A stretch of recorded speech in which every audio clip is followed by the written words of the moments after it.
जय श्री राम। प्रभु श्री राम जी आप पर और आपके पूरे परिवार पर हमेशा अपनी कृपा बनाकर रखें। उम्मीद है आपको हमारे चैनल पर सुनाई जाने वाली श्री राम जी की कथाएं पसंद आ रही होगी। यदि आप कुछ पूछना चाहते हैं या कुछ हमें बताना चाहते हैं तो आप कमेंट बॉक्स में ज़रूर सुझाव दें और कमेंट बॉक्स में जय श्री राम जरूर लिखिए। साथ ही कथा सुनने के बाद हमें कमेंट करके जरूर बताइए कि आपको आज की कथा में सबसे अच्छी पंक्ति कौन सी लगी है। आइए शुरू करते हैं।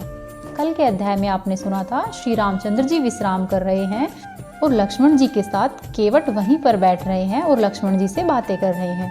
अब आप सुनिए उससे आगे। लक्ष्मण जी कहते हैं कि हे सखा, ऐसा समझकर मोह को त्याग कर श्री सीताराम जी के चरणों में प्रेम करो। इस प्रकार से दोनों श्री रामचंद्र जी के गुणगान करते हैं। ऐसा कहते कहते सवेरा हो गया। तब जगत का मंगल करने वाले श्री रामचंद्र जी उठे। सोच आदि सब कार्यों से निवृत्त होकर सुजान श्री रामचंद्र जी ने स्नान किया। फिर बड़ का दूध मंगाया और छोटे भाई लक्ष्मण जी सहित उस दूध से सिर पर जटाएं बनाई। यह देखकर मंत्री सुमंत जी के नेत्रों में जल आ गया। उनका हृदय अत्यंत दुखी हुआ और उनका मुंह उदास हो गया। वे हाथ जोड़कर अत्यंत दीन वचन बोले, हे नाथ, मुझे दशरथ जी ने आज्ञा दी है कि तुम रथ लेकर श्री राम जी के साथ जाओ। वन दिखाकर गंगा स्नान कराकर दोनों भाइयों को तुरंत लौटा कर ले आना। सभी संकोचों को छोड़कर तीनों को तुरंत ही वापस ले आना। महाराजा ने ऐसा कहा था। अब प्रभु जैसा आप कहेंगे मैं वही करूँगा। मैं आप पर बलिहारी जाता हूँ। इस प्रकार से मंत्री विनती करके श्री रामचंद्र जी के चरणों में गिर पड़े और बालक की तरह रो दिए। फिर वे बोले कि हे तात, ऐसी कृपा कीजिए जिससे अयोध्या अनाथ न हो। श्री राम जी ने मंत्री को उठाया और धैर्य बांधते हुए समझाया कि हे तात, आपने तो धर्म के सभी सिद्धांतों की छान रखी है।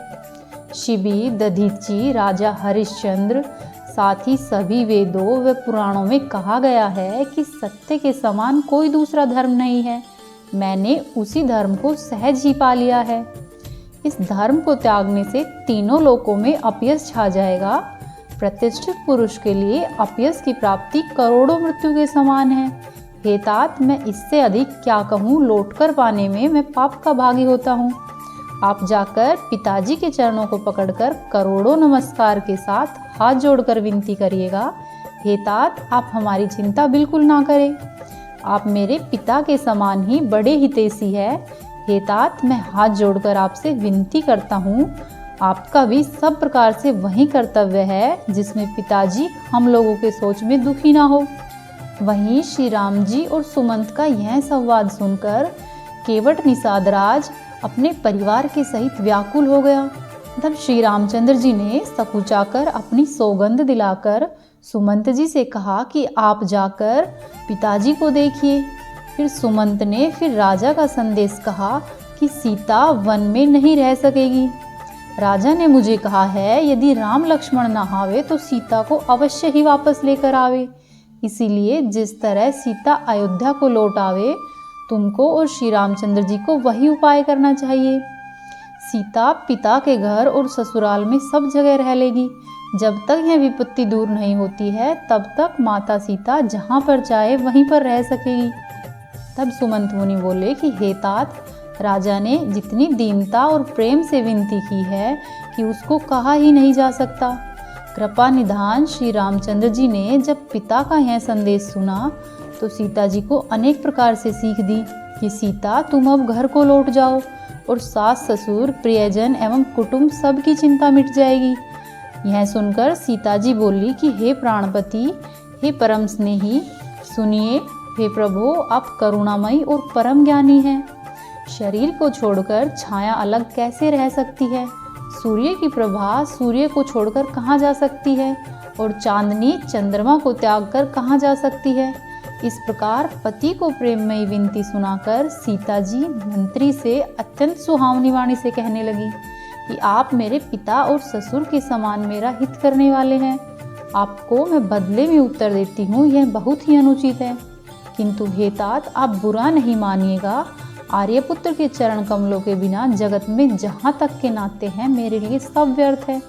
मैंने पिताजी के ऐश्वर्य की छटा देखी है। साथ ही मेरे ससुर का घर सब प्रकार के सुखों से भरा हुआ है। किसी भी प्रकार के सुख पति के बिना मेरे मन को भूलकर भी नहीं भाता। मेरे ससुर कौशलराज चक्रवर्ती सम्राट है, जिनका प्रभाव 14 लोकों में है और जिन्हें इंद्र भी अपने सिंहासन पर बैठने के लिए स्थान देते हैं। ऐसे प्रभावशाली ससुर और अयोध्या का निवास, प्रिय कुटुंब और माता के समान सासुए, ये कोई भी श्री रघुनाथ जी के चरण कमलों की धूल के बिना मुझे सपने में भी सुखी नहीं लगते हैं। दुर्गम रास्ते, धरती, पहाड़, हाथी, भील, हिरण, पक्षी के साथ रहते हुए भी मुझे यही सुख देने वाले होंगे।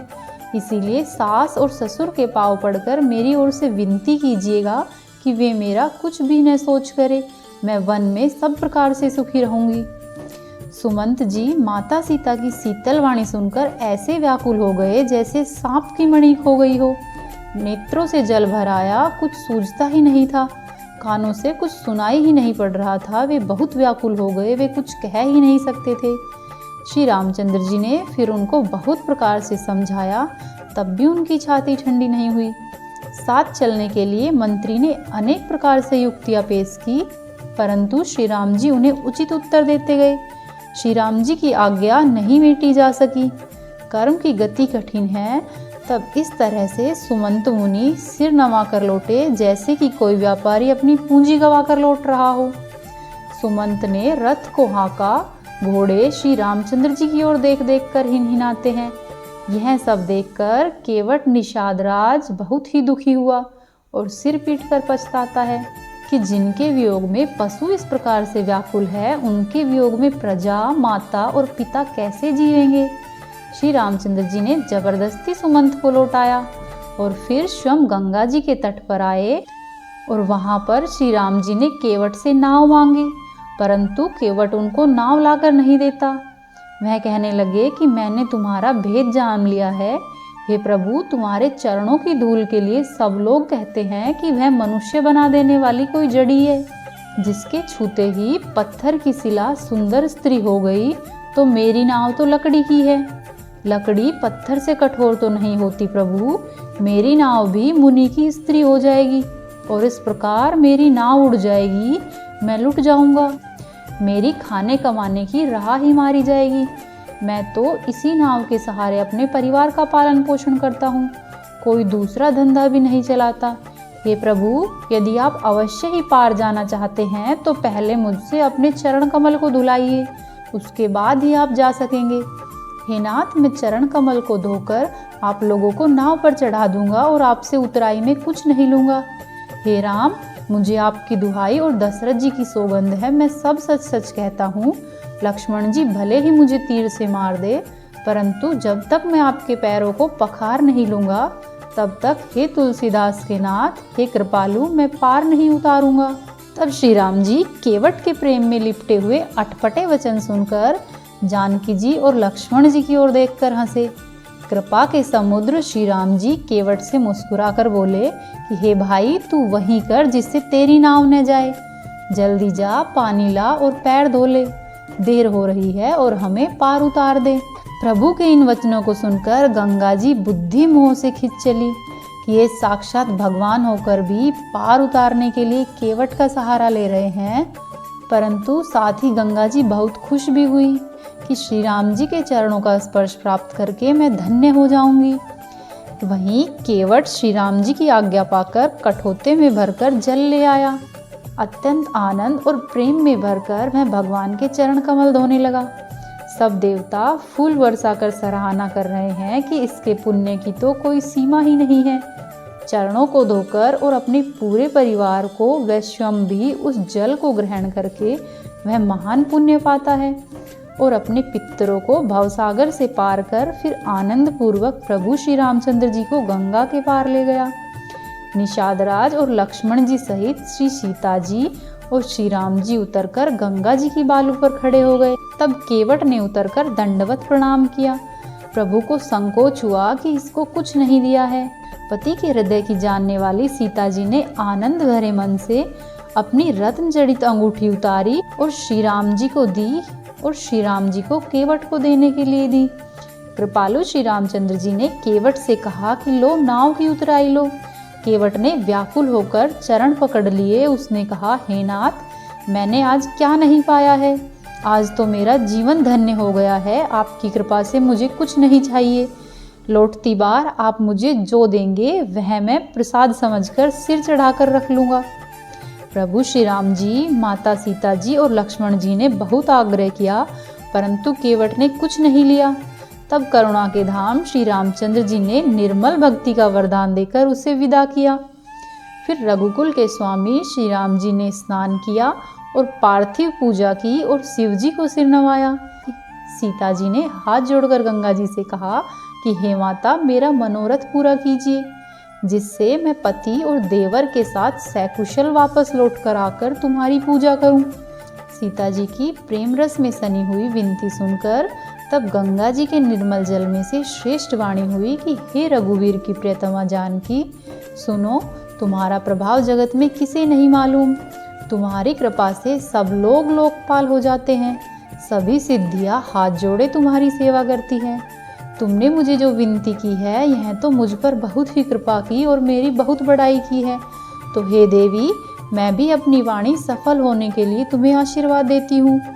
तुम अपने प्राणनाथ और देवर सहित कुशल पूर्वक अयोध्या वापस लौटोगी। तुम्हारी सभी मनोकामनाएं पूरी होगी और तुम्हारा सुयश जगत भर में छा जाएगा। तब प्रभु श्री रामचंद्र जी ने निषाद राज से कहा कि हे भैया, अब तुम घर जाओ। यह बात सुनते ही निषाद राज का मुंह सूख गया और हृदय में दाह उत्पन्न हो गया। वह हाथ जोड़कर बोला कि हे रघुकुल शिरोमणि, मेरी विनती सुनिए। हे नाथ, मैं आप सबके साथ रहकर रास्ता दिखाकर कुछ दिनों में वापस आ जाऊंगा। हे रघुनाथ, आप जिस वन में रहेंगे मैं वहीं पत्तों की कुटिया बना दूंगा। आप मुझे जो आज्ञा देंगे मैं वहीं कर लूँगा। तब प्रभु श्री राम जी ने उसके प्रेम को देखकर अपने साथ ले लिया। इस प्रकार प्रभु श्री राम जी गणेश जी और शिव जी का स्मरण करके तथा गंगा जी को मस्तक नवाकर सखा निषाद राज, छोटे भाई लक्ष्मण जी और माता सीता जी सहित वन को चले। उस दिन पेड़ के नीचे निवास हुआ। लक्ष्मण जी और सखा ने विश्राम की सब व्यवस्था कर दी। प्रभु श्री रामचंद्र जी ने सवेरे प्रातः काल की सब क्रिया करके जाकर तीर्थों के राजा प्रयाग के दर्शन किए। प्रयागराज की पुण्यात्मा पवित्र साधु सभी सेवा करते हैं और सब मनोरथ पाते हैं। वेद और पुराणों के समूह भाट है जो उसके निर्मल गुणों का बखान करते हैं। श्री राम जी ने अपने श्रीमुख से सीता जी, लक्ष्मण जी और अपने सखा को तीर्थराज की महिमा कहकर सुनाई। उसके बाद प्रणाम करके वन और बगीचों को देखते हुए बड़े प्रेम से महात्म्य सुनाए। इस प्रकार श्री राम जी ने आकर त्रिवेणी का दर्शन किया, जो स्मरण करने से ही सब सुंदर मंगलों को देने वाली है। फिर आनंद पूर्वक त्रिवेणी में स्नान करके शिव जी की पूजा की और विधि पूर्वक तीर्थ देवताओं का पूजन किया। तब प्रभु श्री राम जी भरद्वाज जी के पास आए। उन्हें दंडवत प्रणाम करते हुए मुनि ने हृदय से लगा लिया। मुनि के मन का आनंद कुछ कहा ही नहीं जाता है, मानो उन्हें ब्रह्मानंद मिल गया हो। मुनीश्वर भारद्वाज ने आशीर्वाद दिया और उनके हृदय में ऐसा आनंद हुआ मानो संपूर्ण पुण्यों के फल को लाकर आंखों के सामने रख दिया हो। कुशल पूछकर मुनिराज ने उनको आसन दिया। प्रेम सहित पूजन करके उन्हें संतुष्ट किया। फिर सीता जी, लक्ष्मण जी और अपने सखा के सहित श्री रामचंद्र जी ने उन सुंदर मूल फलों को बड़ी रुचि के साथ खाया। थकावट दूर होने से श्री रामचंद्र जी सुखी हो गए। तब भरद्वाज जी ने उनसे कोमल वचन कहे कि हे राम, आपके दर्शन करते ही मेरा तप, तीर्थ सेवन और त्याग सब सफल हो गया। जब तक कर्म, वचन और मन से छल छोड़कर मनुष्य आपका दास नहीं हो जाता, तब तक करोड़ों उपाय करने से भी मैं स्वप्न में भी सुख नहीं पा सकता। मुनि के वचन सुनकर उनकी भाव भक्ति के कारण श्री राम जी अत्यंत प्रसन्न हुए। श्री राम जी, लक्ष्मण जी और सीता जी के आने की खबर पाकर प्रयाग निवासी ब्रह्मचारी, तपस्वी, मुनि, सिद्धि और नगर के अनेकों लोग देखने के लिए आश्रम पर आ पहुँचे। श्री रामचंद्र जी ने सब किसी को प्रणाम किया और नेत्रों का लाभ पाकर सब आनंदित हो गए और परम सुख पाकर आशीर्वाद देने लगे। श्री राम जी के सौंदर्य की सराहना करते हुए लौटे। श्री राम जी ने रात को वहीं पर विश्राम किया और प्रातःकाल प्रयागराज का स्नान करके और प्रसन्नता के साथ मुनि को शीश नवाकर श्री सीता जी, लक्ष्मण जी और सेवक भूखे साथ चले। फिर श्री राम जी ने बड़े प्रेम से पूछा कि हे नाथ, हमें बताइए किस मार्ग से हम जाए। मुनि मन में हंसकर कहते हैं कि हे प्रभु, आपके लिए तो सभी मार्ग सुगम हैं। फिर वे अपने शिष्य को बुलाते हैं। यही कोई 50 शिष्य दौड़कर आते हैं, परंतु मुनि ने उनमें से अपने 4 शिष्यों को श्री राम जी के साथ भेजा। जो शिष्य बड़े ही भाग्यवान थे, वो श्री राम जी का सानिध्य पाकर बड़े प्रसन्न हुए। जब श्री राम जी किसी गांव के पास से निकलते, तब स्त्री पुरुष दौड़ दौड़कर उनके रूप को देखने आते। उसके बाद श्री राम जी ने विनती करके चारों ब्रह्मचारियों को विदा किया। वे मनचाही वस्तु अपने प्रभु की अनन्य भक्ति पाकर लौटे। यमुना जी के पार उतरकर सबने यमुना जी के जल में स्नान किया, जो श्री राम जी के शरीर के समान ही श्याम रंग का था। सब अपना काम छोड़ छोड़कर दौड़े और लक्ष्मण जी, श्री राम जी और सीता जी का सौंदर्य देखकर अपने भाग्य की सराहना करने लगे। उनके मन में बहुत सी लालसाएं हैं, पर वे नाम और गांव पूछते सकुचाते हैं। उन लोगों में जो वयोवृद्ध और चतुर थे, उन्होंने युक्ति से श्री रामचंद्र जी को पहचान लिया। उन्होंने सब कथा सब लोगों को सुनाई कि पिता की आज्ञा पाकर ये वन को चले हैं। यह सुनकर सब लोग दुखी हो गए और पछता रहे हैं कि रानी और राजा ने अच्छा नहीं किया। वहीं उसी अवसर पर एक तपस्वी आया, जो कि तेज का पुंज और छोटी अवस्था का सुंदर व्यक्ति था। अपने इष्ट देव को पहचानकर उसके नेत्रों में जल भर आया और शरीर पुलकित हो गया। वह दंड की भांति पृथ्वी पर गिर पड़ा और प्रेमवश उसकी दशा का वर्णन ही नहीं किया जा सकता। श्री राम जी ने प्रेम पूर्वक पुलकित होकर उसको हृदय से लगा लिया। उसे इतना आनंद हुआ मानो कोई महादरिद्री पुरुष पारस पत्थर पा गया हो। देखने वाले कहने लगे कि मानो प्रेम और तत्व दोनों शरीर धारण करके मिल रहे हैं। फिर वह लक्ष्मण जी के चरणों में गिर पड़ा। लक्ष्मण जी ने प्रेम से उठाकर उन्हें गले लगाया। फिर वह सीता जी के चरणों की धूलि को अपने सिर पर लगाया और बहुत ही आनंद पाया। माता सीता ने भी उसे अपना छोटा बच्चा जानकर आशीर्वाद दिया। फिर निषाद राज ने उसे दंडवत प्रणाम किया। वहीं उधर गांव की स्त्रियां कह रही है कि हे सखी, कहो वे माता पिता कैसे हैं जिन्होंने ऐसे सुंदर बालकों को वन भेज दिया। श्री राम जी, लक्ष्मण जी और सीता जी के रूप को देखकर सभी स्नेह से व्याकुल हो रहे हैं। तब श्री रामचंद्र जी ने अपने सखा को कहा कि तुम अभी घर को लौट जाओ। बहुत तरह से समझाया। तब वह श्री राम जी की आज्ञा पाकर अपने घर को लौट चला। फिर सीता जी, श्री राम जी और लक्ष्मण जी ने हाथ जोड़कर यमुना को प्रणाम किया और सूर्य की कन्या यमुना जी की बड़ाई करते हुए सीता जी सहित दोनों भाई प्रसन्नतापूर्वक आगे चले। रास्ते में जाते हुए उन्हें अनेक यात्री मिलते हैं। वे दोनों भाइयों को देखकर प्रेम पूर्वक कहते हैं कि तुम्हारे सब अंगों में राज चिन्ह देखकर हमें बड़ा ही सोच होता है। ऐसे राज चिन्हों के होते हुए भी आप सभी जंगल और बड़े बड़े दुर्गम पहाड़ों के रास्ते पर क्यों चल रहे हो। इस प्रकार से वे यात्री प्रेमवश पुलकित शरीर हो रहे हैं और उनके नेत्रों में जल भरकर पूछ रहे हैं, किंतु कृपा के समुद्र श्री रामचंद्र जी कोमल विनय युक्त वचन कहकर उन्हें लौटा देते हैं। रास्ते में जिन तालाबों और नदियों में श्री राम जी स्नान कर लेते हैं, देव सरोवर और देव नदियाँ भी उनकी बड़ाई करती है। जिस वृक्ष के नीचे प्रभु बैठ जाते हैं, कल्प वृक्ष भी उस वृक्ष की बड़ाई करते हैं। श्री राम जी के चरण कमलों की धूल पाकर पृथ्वी भी अपना बड़ा सौभाग्य मानती है।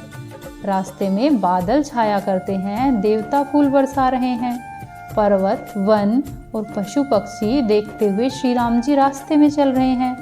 सीता जी और लक्ष्मण जी सहित श्री राम जी जब किसी गांव के पास पहुँचे, तब वहाँ पर बालक, बूढ़े, स्त्री, पुरुष सभी अपने घरों से दौड़कर चले आए। श्री राम जी, लक्ष्मण जी और सीता जी का रूप देखकर वे नेत्रों का सुख पा रहे हैं। कोई बड़ की सुंदर छाया देखकर कहता है कि वहाँ नरम घास और पत्ते बिछा दो, यहाँ पर क्षण भर बैठकर थकावट मिटा लीजिए, फिर आप चाहे तो चले जाइएगा, आप चाहे तो सवेरे चले जाइएगा। कोई घड़ा भरकर पानी लाता है, कोई कोमल वाणी से कहता है, हे नाथ आचमन तो कर लीजिए। उनके प्यारे वचन सुनकर और उनका अत्यंत प्रेम देखकर दयालु और परम सुशील श्री रामचंद्र जी ने मन में सीता जी को थकी हुई जानकर घड़ी भर बड़ की छाया में विश्राम किया। स्त्री पुरुष आनंदित होकर उन्हें देख रहे हैं। उनके सिर पर सुंदर जटाओं के मुकुट है, वक्षस्थल, भुजा और नेत्र विशाल है और शरद पूर्णिमा के चंद्रमा के समान सुंदर मुख है जिन पर पसीनों की बूंदें हैं। उनकी मनोहर जोड़ी का वर्णन ही नहीं किया जा सकता। श्री राम जी, लक्ष्मण जी और सीता जी की सुंदरता को सब लोग मन, चित्त और बुद्धि तीनों ही लगाकर देख रहे हैं। प्रेम के प्यासे स्त्री पुरुष ऐसे चकित थे जैसे कि दीपक को देखकर हिरण और हिरणी निस्तब्ध रह जाते हैं। स्त्रियां बार बार सीता माता के पैर लगती है और उनसे पूछती है कि हे सुंदरी, श्याम और गौर वर्ण के ये दोनों सुंदर किशोर कौन हैं? ये दोनों परम सुंदर और शोभा के धाम हैं।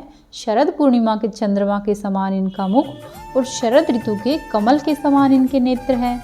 बोलो सियावर रामचंद्र की जय। आज के अध्याय में इतना ही। उम्मीद है आपको आज की कथा पसंद आई होगी।